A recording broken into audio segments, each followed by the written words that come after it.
Olá, boa tarde, estamos de volta, que bom ter você sobre técnica de perfuração para joias com uma enfermeira especializada e ela vai falar de todos os riscos que acontecem quando alguém quer botar um piercing, quer botar um brinco e principalmente quando não faz isso com material esterilizado e com profissionais não habilitados.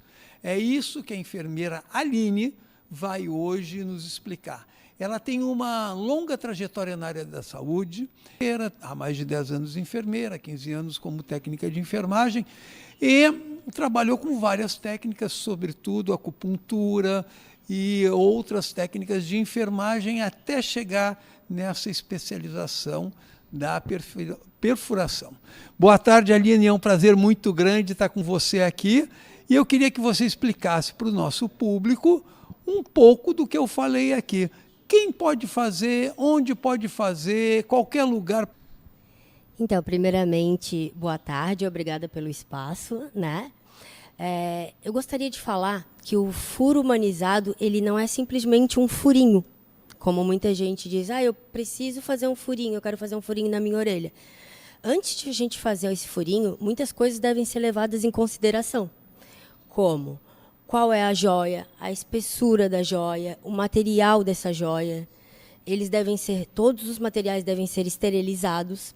E, além de tudo, ele tem o nome de humanizado, porque, além de ser no tempo do cliente, a gente usa várias técnicas de alívio da dor, como a auriculoterapia, a pomadinha anestésica, crioterapia, aromoterapia. Várias pessoas de todas as idades podem fazer. Mas, de 16 a 18 anos, a gente precisa da autorização dos pais. Mães de bebês, a gente precisa que eles tenham algumas indicações que a gente precisa levar em consideração.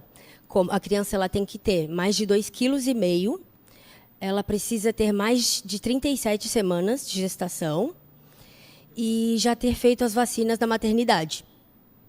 Na orelha, quer botar piercing aqui, piercing ali, não tem problema nenhum, é da idade, mas procure um profissional habilitado. E mais, não deixe o adolescente, o jovem fazer isso sozinho. Eles estão buscando a sua identidade, a sua personalidade e faz parte desse processo. E não tem por que não fazer de forma segura, competente, com um profissional. É isso que a Aline está aqui nos explicando e é para isso que ela está oferecendo os seus serviços. Então, todos os locais a gente consegue adornar com joias bonitas, especiais, mas ela tem que ser uma joia biocompatível, que a gente chama. Ela deve ser em aço cirúrgico, ou titânio, ou ouro, né? Mas é um metal biocompatível.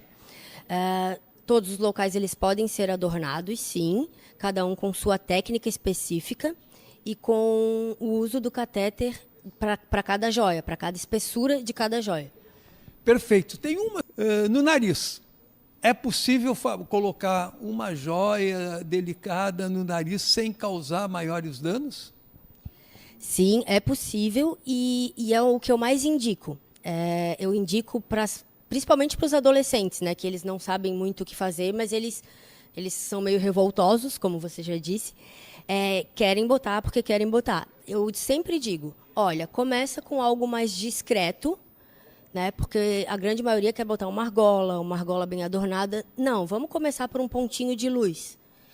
Além de ser um catéter um pouco mais fino, porque a gente precisa de um catéter mais fino, porque se o adolescente quiser tirar essa joia, não vai ficar um orifício muito grande. Então, esse orifício ele fecha com o tempo, quando ele é feito com o catéter certo, específico para cada joia. Ou seja, não deixa sequela. Não. Tá. E a mesma coisa vale para a língua? Sim, é o mesmo procedimento, mas a língua a gente tem que cuidar com algumas inervações da língua. E também o catéter da língua ele é um pouquinho mais espesso. Então, a gente também tem que tomar um pouco de cuidado. É uma perfuração que eu não indico e não faço em adolescentes. Olha só, aí ó, Um deles que eu tenho visto muito, principalmente adolescente, na sobrancelha. Que seja um negócio altamente dolorido, porque qualquer coisa que eu toco na sobrancelha, para mim, é um horror. Pior. Sim, a procura é bem grande, mas diferente do que tu imaginas, a dor não é tão grande. Por quê? Porque a gente usa pomada anestésica, ela tem um tempo que fica agindo, e também tem outros métodos de alívio da dor. A gente tem que prestar muita atenção como isso é feito, porque as intercorrências, se as coisas não estiverem esterilizadas, não estiverem bem higienizadas, elas podem ter tanto inflamação, granulomas, abscessos, e isso sim é muito recorrente. Tem procuras só para que eu possa reverter a situação da intercorrência. Mas eu vou fazer uma pergunta, e se quiser fazer no bico do seio ou no pênis do menino, e ele quer botar lá alguma evitado como deve ser evitado na língua? Porque... Então, a primeira coisa que a gente faz é uma anamnese bem estruturada, conversando e sabendo exatamente qual é a expectativa daquele cliente, né? Tem locais genitais, locais íntimos que a gente pode fazer sim a perfuração, mas também tem que ser muito bem orientado e muito bem delimitado, porque tem perfurações que os catéteres são muito agressivos e eu também não indico. Então, precisa ser bem conversado e ver a expectativa da pessoa, né? Porque hoje em dia tem coisas absurdas sendo feitas. E então indico sempre procurar um profissional capacitado, né, que leve em consideração toda a sua queixa, a sua vivência e o que ela realmente quer, e indicar para ele o que ele quer de acordo com o que é o certo. Eu agradeço demais a participação da enfermeira Aline. Nós vamos terminar o nosso programa. Eu vou pedir para a câmera aqui, ó, focar na orelha da Aline. Vira a orelha ali, ó, porque a Aline, além de fazer e de oferecer para todo mundo, ela também faz nela. Então, ela tem o seu próprio corpo. Show da tarde.